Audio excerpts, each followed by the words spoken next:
veremos os resultados daqui a pouco. O que estamos fazendo desde 2008 é mutualizar a falência do sistema por meio da desvalorização da moeda, que é o problema. Quando você diz mutualizar, talvez queira dizer tornar o problema de todos. Sim. Portanto, atividade econômica é o que paga os juros. Se você não tiver um emprego, não poderá pagar sua hipoteca ou seu cartão de crédito, é fato. E se o crescimento de sua dívida continuar aumentando, você precisará manter seus salários em alta para pagar suas dívidas. A globalização é apontada como um fator importante na ampliação da disparidade da riqueza. Por meio da arbitragem trabalhista, as empresas estão terceirizando ou terceirizaram empregos na indústria para países com mão de obra mais barata, reduzindo os custos de produção e aumentando os lucros dos proprietários de ativos. Enquanto estes proprietários ou acionistas prosperavam, a classe média anteriormente empregada nestas fábricas sofria e sofre com perdas de empregos ou salários estagnados. Sobre este tópico, Raul Pal explica numa entrevista com Tom a instabilidade que está decorrendo devido a isso, destacando particularmente as consequências da crise financeira de 2008. A crise revelou a fragilidade do sistema financeiro global, pois tanto indivíduos como governos dependiam cada vez mais de dívidas para compensar salários reais estagnados. Esta mudança contribuiu para o surgimento de problemas sociais, como a epidemia de opioides, à medida que as pessoas enfrentam dificuldades económicas e desespero e se voltam para as drogas. Raul enfatiza que esta disparidade económica e os problemas sociais resultantes devem ser abordados antes que possamos abordar reformas sistémicas mais amplas. Assista aos clipes da entrevista para obter informações detalhadas sobre a conversa de Raul com Tom Bilyeu. Vamos lá. Falaremos sobre os resultados em breve. O que estamos fazendo desde 2008 é mutualizar a falência do sistema através da desvalorização da moeda, e isso é o resultado. Você diz mutualizar, talvez queira dizer tornar o problema de todos. Sim, você pode aumentar os impostos, o que eles também estão tentando fazer. Mas eles também estão imprimindo moeda por meio do mecanismo chamado flexibilização quantitativa, que na verdade está desvalorizando a moeda. O que significa que toda vez que eles fazem isso, os preços dos ativos aumentam opticamente. Na verdade, eles não sobem porque se você observar o balanço do Banco Central e dividir todos os ativos por ele, estará mudando o denominador. Normalmente são dólares americanos, mas quando você usa o balanço patrimonial, você diz, ok, esse é o poder de compra de dólares. Agora, quantos dólares estão na economia ou foram impressos em excesso? E o que você descobre é que algo como o S&P 500 não foi a lugar algum. O ouro dos imóveis não foi a lugar algum. Apenas 2 ativos tiveram desempenho superior, que foram as criptomoedas e a tecnologia. Depois que o Fed começou a monetizar ou a reduzir o valor do denominador, a economia cresceu 2%. O governo precisa disso para pagar seus juros. Como ele usa isso para pagar seus juros? Bem, basicamente, isso acontece porque eles são justos. Há um nível de crescimento econômico que precisa atender aos pagamentos de juros. Mas se os pagamentos de juros todos forem muito altos, a resposta é, em primeiro lugar, ter a taxa de juros o mais baixa possível. É por isso que os japoneses têm uma taxa de juros natural muito mais baixa do que todos os outros, porque eles têm uma dívida de 260% do PIB. Portanto, eles se aprisionaram. Eles têm tanta dívida que não podem deixar a taxa de juros subir. Ninguém consegue. É por isso que teremos uma recessão e reduziremos as taxas para zero. É impossível funcionar. O problema é que, quando todos esses governos atingem 100%, eles explodem o setor privado, o setor bancário, as empresas ou o setor governamental, Howard. E não há renda suficiente para pagar esse nível de dívida, pois o crescimento do PIB continua diminuindo. Portanto, a atividade econômica é o que paga os juros.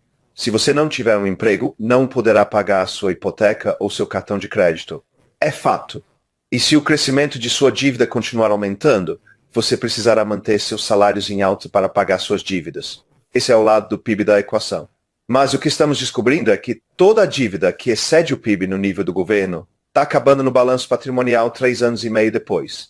Fiz as contas e acho que fui a primeira pessoa a descobrir. Acho que ninguém ainda descobriu isso. Dei uma olhada nisso e percebi que o que eles estavam monetizando eram os pagamentos de juros sobre a dívida 3 anos e meio depois. Fiquei 3 anos e meio em 2008, todas as taxas de juros foram para zero.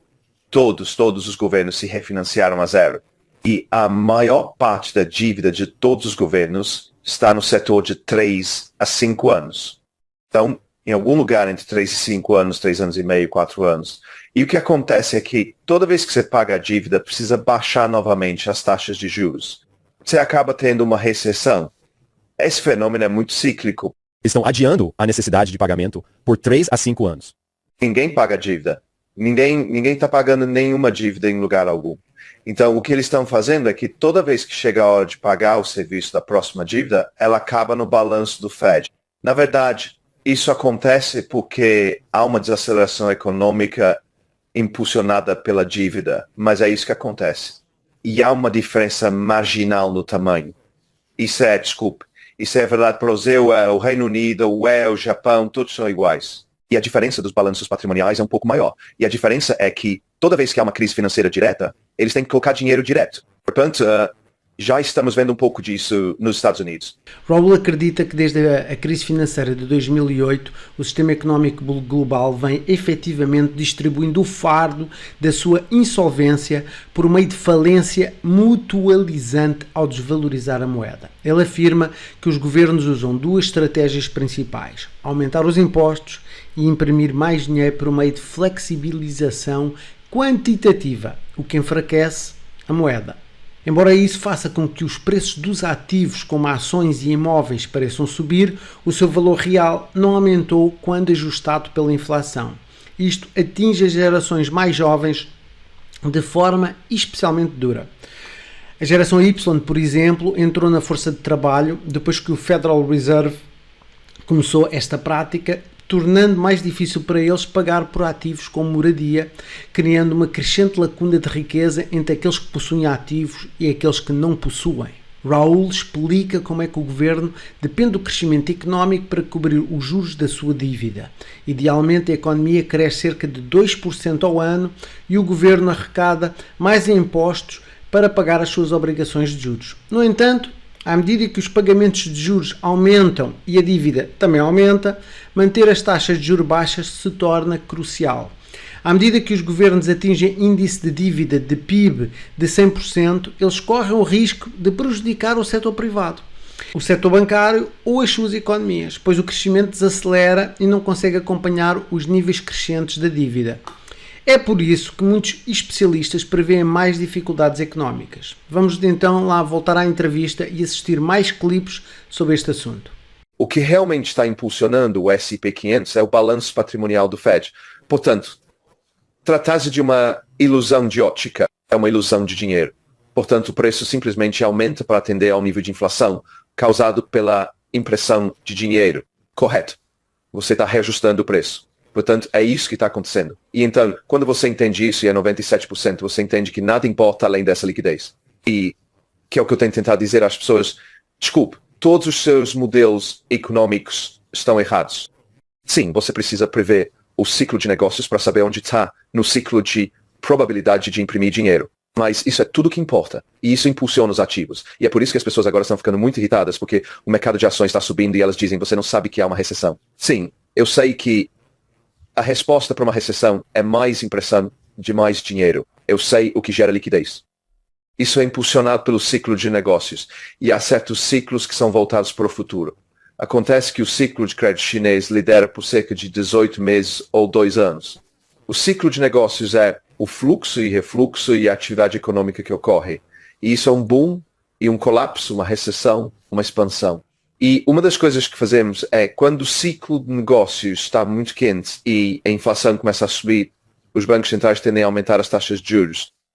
Isso tende a derrubar a atividade econômica. Acredito que mesmo sem um banco central, as taxas de juros subiriam naturalmente, pois acho que o mercado livre pode definir as taxas de juros sem um banco central. Então, a economia se desacelera novamente e vemos esse ciclo sem fim. Portanto, estamos vendo mais do que uma duplicação do Nasdaq a partir daqui. Estamos vendo outra gigantesca corrida de criptomoedas que vai até 2025. Estamos vendo grandes movimentos que vêm apenas da desvalorização.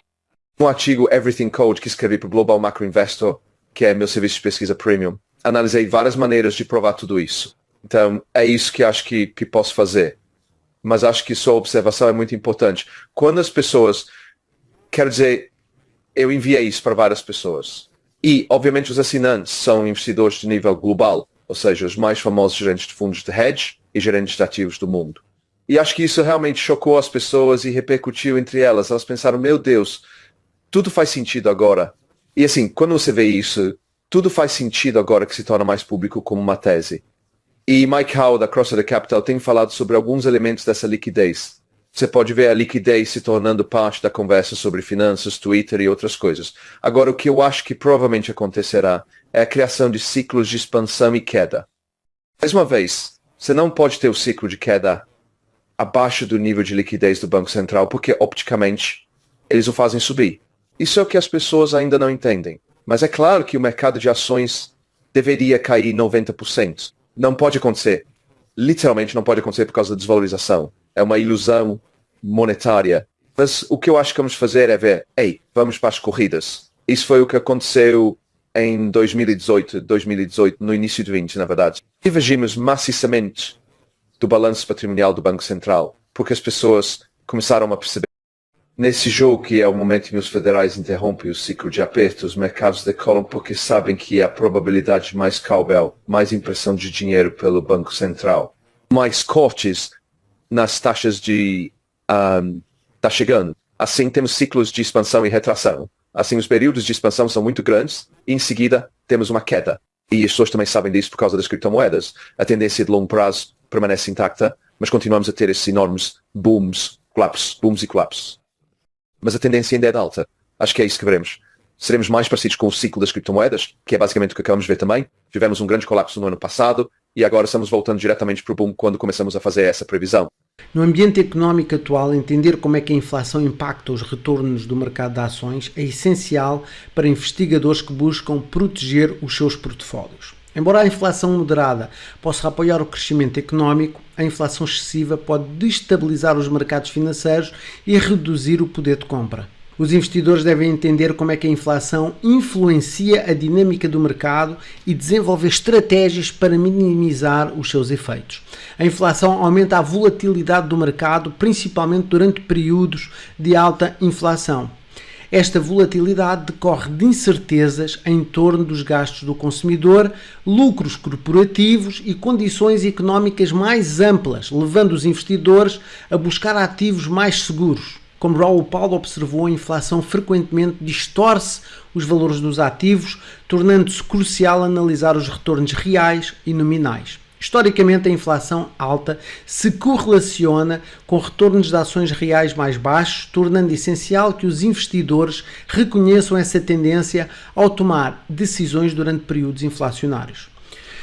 Além disso, os bancos centrais e políticas governamentais, como mudanças nas taxas de juros e medidas fiscais, desempenham um papel significativo no desempenho do mercado.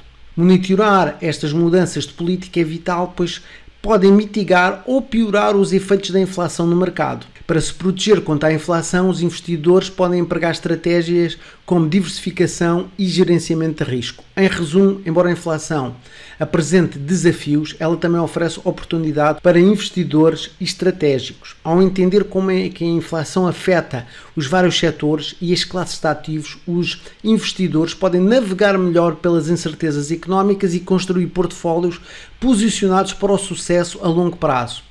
Ao chegarmos ao fim deste vídeo, o que é que você pensa sobre como é que a economia está toda interconectada? Você acha que a inflação na economia é um ciclo vicioso e sem fim? Por favor, deixe os seus pensamentos nos comentários em baixo, que eu agradeço. Eu adoraria saber. Já agora, esmaga o botão de curtir, subscreva, porque todos os dias eu coloco aqui um vídeo sobre criptomoedas e tecnologias descentralizadas. Meu nome é Raul Divino, obrigado por sintonizar aqui no Mentes Milionárias. Até amanhã e tenham um resto de dia fantástico. Tchau, tchau.